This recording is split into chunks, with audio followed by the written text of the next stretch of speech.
Assalamualaikum warahmatullahi wabarakatuh. Halo teman-teman, kita belajar tajwid yuk.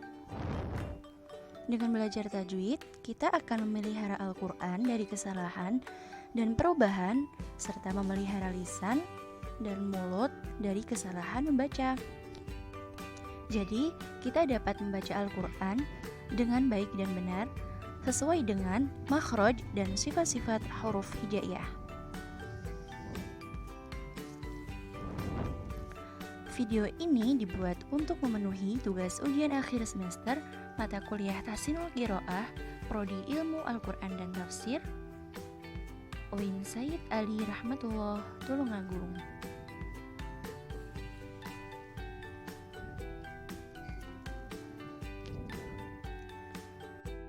Nah, materi yang akan kita bahas kali ini mengenai hukum bacaan lam ta'rif. Kita simak videonya yuk.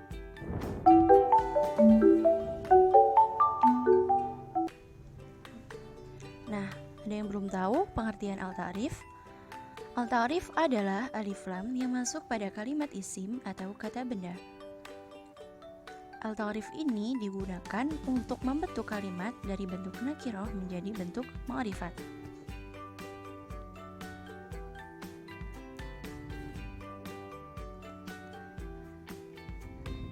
Seperti contoh, lafadz najmun dari bentuk nakiroh ditambah al-ta'rif menjadi kalimat an-najmu. An-najmu berbentuk ma'rifat. Selanjutnya, pembagian al-ta'rif. Al-ta'rif dibagi menjadi dua. Yang pertama ada alif lam qamariyah dan yang kedua ada alif lam syamsiyah. Kita bahas satu persatu ya.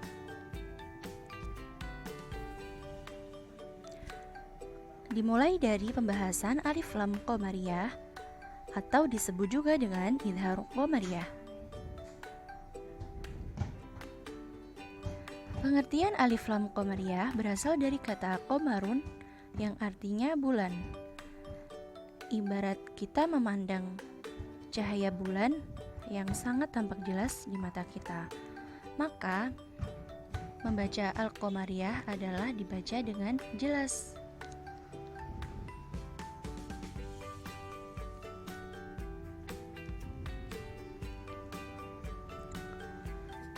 Selanjutnya, cara membaca alif lam qamariyah.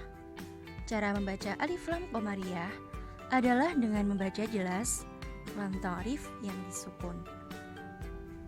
Alif lam qamariyah biasanya disebut juga dengan idhar qamariyah.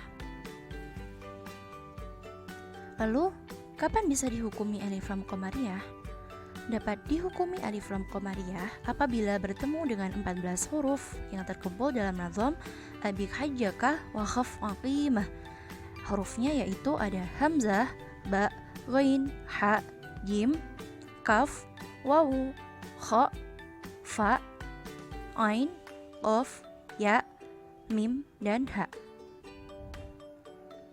Contoh lafadznya yaitu al-qalbu, al-karimu, al-munawwiru.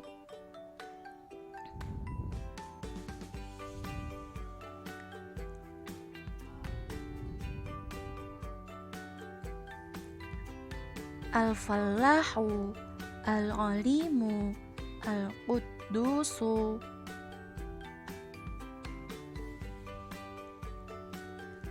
Al-khaliqu, al-bari'u, al-jabbaru. Jadi, kalimat tersebut adalah contoh-contoh lafadz dari alif lam qamariyah. Selanjutnya masuk pembahasan alif lam syamsiyah atau idgham syamsiyah.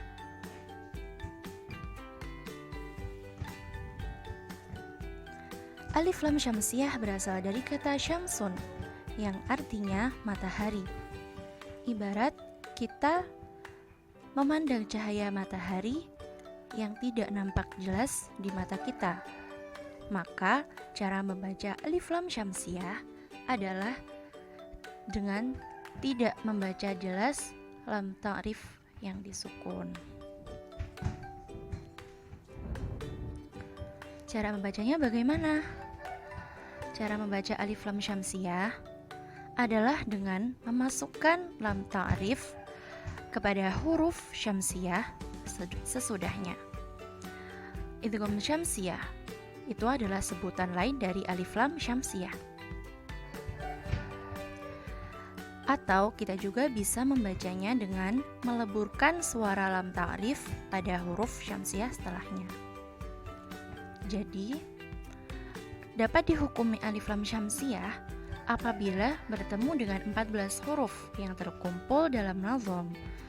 Tib thumma sil rahman tafus difdani'an dasu al-zonin zur syarifan lil karam.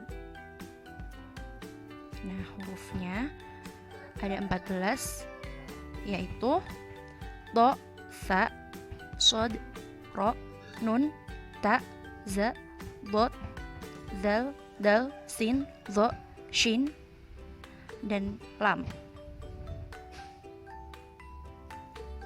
Itu adalah 14 huruf dari al-syamsiyah. Selanjutnya, contoh lafadz dari alif lam syamsiyah ada adz-dzikru, an-nuru, ar-rahimu, as-salamu, ar-razzaqu, asy-syakuru, ad-dinu, as-sabru, at-tibyanu. Nah, demikian adalah contoh lafadz dari alif lam syamsiyah. Lam sukunnya tidak terbaca ya, dan langsung dimasukkan ke huruf syamsiyah setelahnya. Nah, apa sih perbedaan antara al-qamariyah dan al-syamsiyah itu? Kita bahas dari al-qamariyah. Jadi, pada al-qamariyah, lam ta'rif disukun dan huruf setelahnya berharokat dhammah, fathah atau kasroh, seperti lafadz al-qalbu.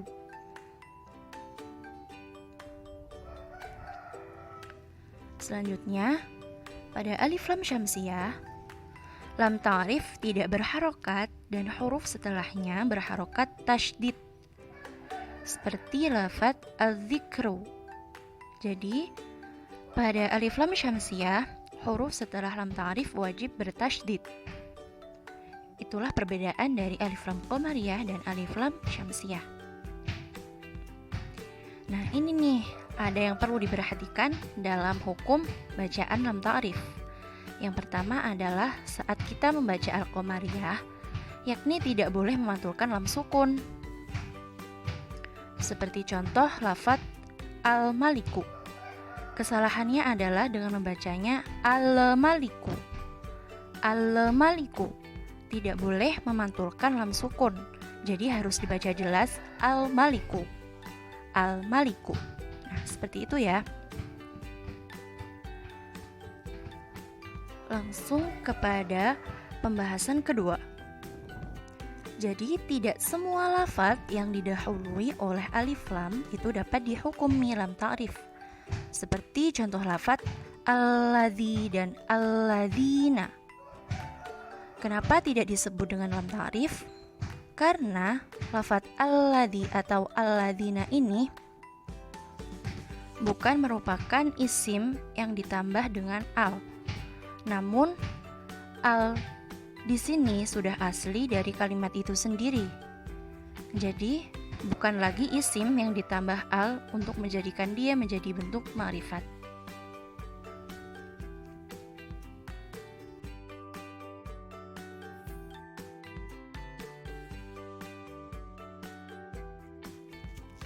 Dengan demikian, lafaz alladzi atau alladzina tidak dapat dihukumi sebagai hukum bacaan lam ta'rif atau alif lam qamariyah dan alif lam syamsiyah. Jadi jangan sampai ada kesalahan lagi ya dalam membaca lafaz alladzi atau alladzina. Oke teman-teman, seru bukan belajar tajwid ini? Dengan itu kita dapat membaca Al-Quran dengan baik dan benar.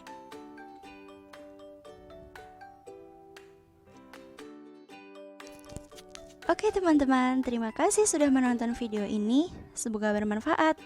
Jangan lupa like, komen, dan share ya. Wassalamualaikum warahmatullahi wabarakatuh.